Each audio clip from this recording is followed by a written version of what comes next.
way out in front. Drills it foul. Oh. I can't bear to watch. Oh. Wow. I guess you could say that looked unbearably painful.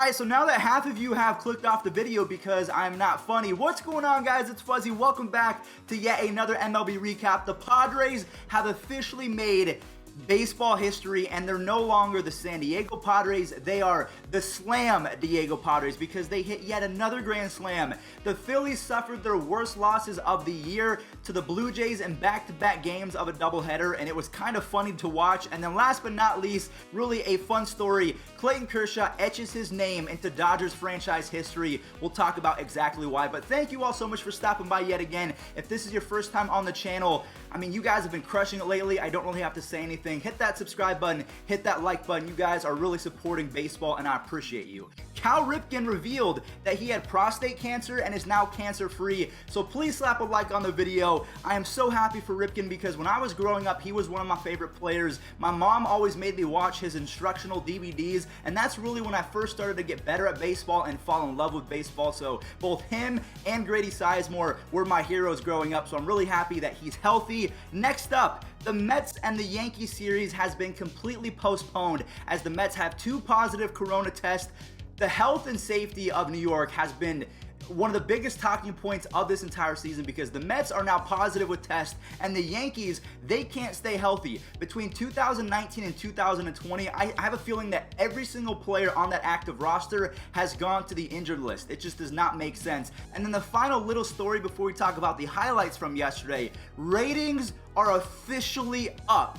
Women and children are watching more baseball than really ever before, and this is honestly, if you're going to take anything away from this video, it's that right there. Now, I don't know if it's because of Corona. I don't know if it's the fact that 60 games puts a little bit more urgency on every single game that you watch. I don't know what it could be, but the fact that ratings are up, amazing, amazing news. You guys are crushing it. Keep it up. Now, because we just hinted at the Yankees, let's go ahead and talk about the highlights from that game because they were playing the Rays. This is going to be a battle for first place in the American League East. James Paxton threw a solid start. I say solid because he gave up 3 earned runs in 5 innings. You just can't do that against the Rays, especially when the Rays have a dominant bullpen. Now, on the flip side, the Yankees bullpen said, all right, we out. They gave up 7 runs in the last 3 innings, and the Rays take full control of first place in the American League East. And then after that game, it came out that James Paxton was going to get an MRI. The injury bug has not left the station since 2019 when pretty much half the team went down, and then the same goes for 2020.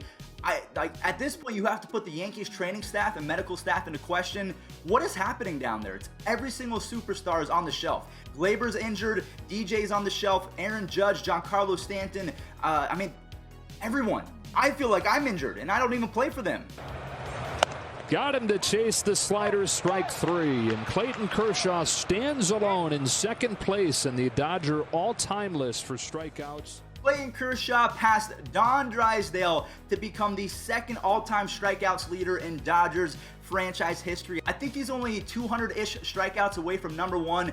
Don Sutton is sitting over there at 2,696 Ks, but the Dodgers, they got 11 Ks from Kershaw, and then back-to-back games in which Cody Bellinger is going yard. If Cody Bellinger gets hot, I'm telling you guys, it might not even be the Yankees making the American League pennant. It could be the Rays, it could be the Astros, who are playing really good right now, but I think the Dodgers have a firm grasp on all of the National League. They just look unbeatable. I'm sorry. Also, shout out to the bullpen of the Dodgers with Adam Kolarek and Blake Treinen and Jake McGee. They have been lights out, on top of the fact that Kenley Jansen looks like prime Kenley Jansen. The Dodgers are just not fair. Now, because we talked about Clayton Kershaw making Dodgers history, let's go ahead and segue to Major League Baseball history. The Slam Diego Padres are the first team ever to hit a grand slam in 4 consecutive games. Now, the Rangers do battle back to tie the game in the 9th, and guess what happened? Yeah, the baseball god said, no. This is America's team. You will not be beaten today.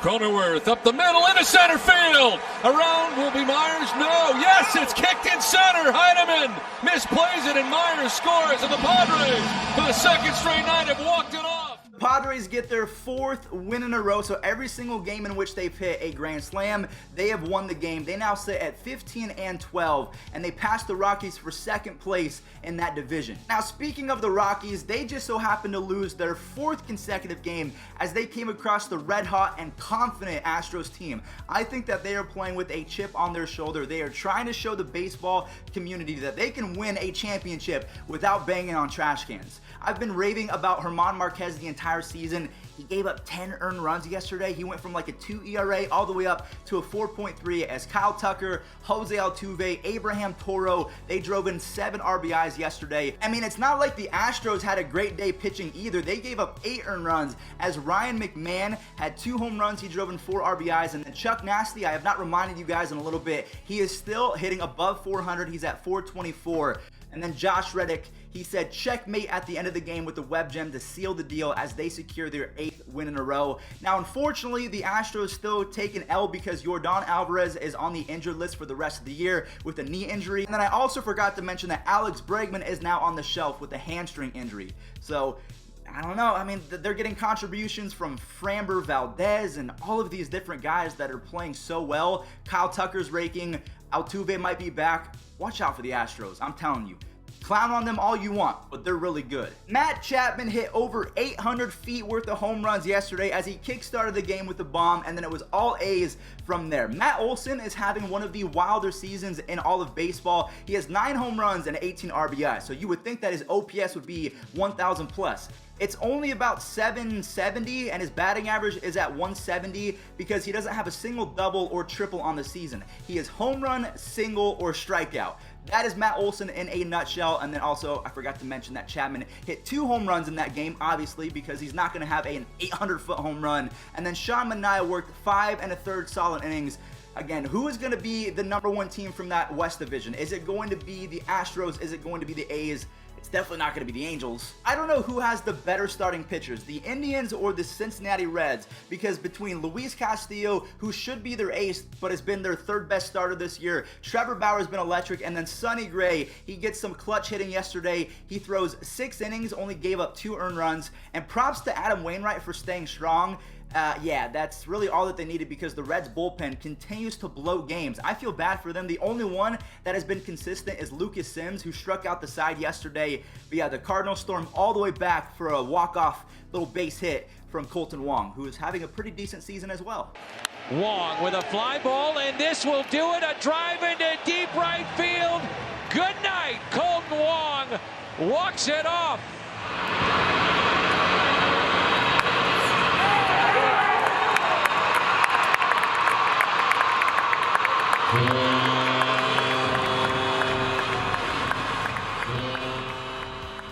Oh my gosh, if you're a Phillies fan, just really prepare yourselves, buckle in. Game number 2, this is exactly why you swing on a 3-0 fastball outside up by 7 runs. A 7-run lead can evaporate like that. The Blue Jays are now above 500 and 3.5 games back of first place in that Eastern Division because they make the comeback courtesy of Teoscar Hernandez, Rowdy Tellez, Lourdes Gurriel Jr. They score 7 runs, they take the W, and the Phillies fall back to 4th place with the quickness. Nathan Eovaldi was able to settle down yesterday as they hand the Orioles their 5th straight loss. Alex Verdugo extends his hitting streak to 11 games. No one's talking about that, but I think Red Sox fans, they're going to miss Mookie Betts forever. But Verdugo has been a joy in that dugout. I love watching him play baseball. Bogarts homers again, and I hope that Mitch Moreland, honestly, I think that he is the heart and soul of the Red Sox right now. He goes 2 for 4 with his 7th home run and is hitting over 350. If he does get traded, I hope it goes to a contending team. Maybe, I don't even know who needs a first baseman off the top of my head that is a contender. I mean, the Yankees don't need a first baseman. Wherever he goes, I hope that he has a chance to win. And then the Twins keep beating teams that they're supposed to beat as they improve their record to 17-9 with a win over the Brewers. Rio struck out 9 and only allowed 1 hit in 6 innings as the Twins offense picked up, led by ageless wonder Nelson Cruz, and then Jorge Polanco. He continues to shine with a few RBIs. Man, I hate the Twins. I hate the White Sox too. The Central's a pretty good team now. I officially have Bieber Fever. I picked up Shane Bieber's album yesterday. Here it is. It is called Strikeouts. If you guys want to buy his album, it doesn't exist, so there's no link in the description. But yeah, 65 strikeouts, through 6 starts. That is the 4th most in baseball history. He goes 6 1/3, strikes out 11, and does not allow a single earned run. Bo Taylor, one of the worst hitters I've ever seen in my entire life, he finally gets a hit. He finally drives in a run. As Oliver Perez, James Karinchak, and the Indians bullpen, they close it. James Karinchak has 26 strikeouts in 13 innings. He has been electric. Now, I will say the Indians, they're 16-9 because they've won a couple games in a row against the Tigers and the Pirates, so not really any good teams that we're beating. We'll have to wait and see until the weekend. Lucas Giolito, he one-upped Shane Bieber, of course, for the 2nd time in a row. He punches out 13 in a pounding against the Detroit Tigers. They win 9-0 for their 5th win in a row. The White Sox, they score 3 in the 1st, and the floodgates open from there as Tim Anderson, Eloy Jimenez, they hit some bombs. Jose Abreu is almost at 20 RBIs. And also James McCann, he's hitting 341. This guy needs to get traded ASAP. I mean, he cannot be a backup catcher. He just can't. And then last but not least, Wilmer Flores is doing the Angels like Fernando Tatis Jr. did the Rangers. He became their daddy over the last 2 games. He has 2 home runs and 8 RBIs. Yastrzemski drives in a few along with Alex Dickerson as the Giants, I don't know if they swept or are looking to sweep the Angels, but good Lord in heaven, the baseball gods just I don't know. Are the Angels ever going to be good in my lifetime? I don't know. All right, guys, well, that is going to do it. Thank you all so much for stopping by yet again, and if you watched all the way until this point in the video, you are an absolute OG. I hope that you guys stay safe out there, and let's roll this day in MLB history. What happened? Was there anything cool? Oh, look at that. Ichiro and Garrett Anderson and Matt Stairs. I haven't heard that name in a minute. Oh, that's hit well. Deep right field. Could this be a record? You bet. 10 RBIs for Garrett Anderson.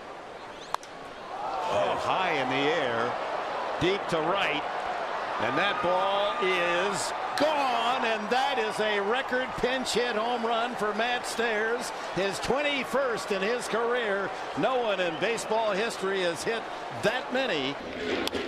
Line drive, base hit, there it is. 4,000 hits. Janssen, the 3rd man in baseball history to have 4,000 hits. He does it in the 1st inning, and the Yankees come out of the dugout to congratulate.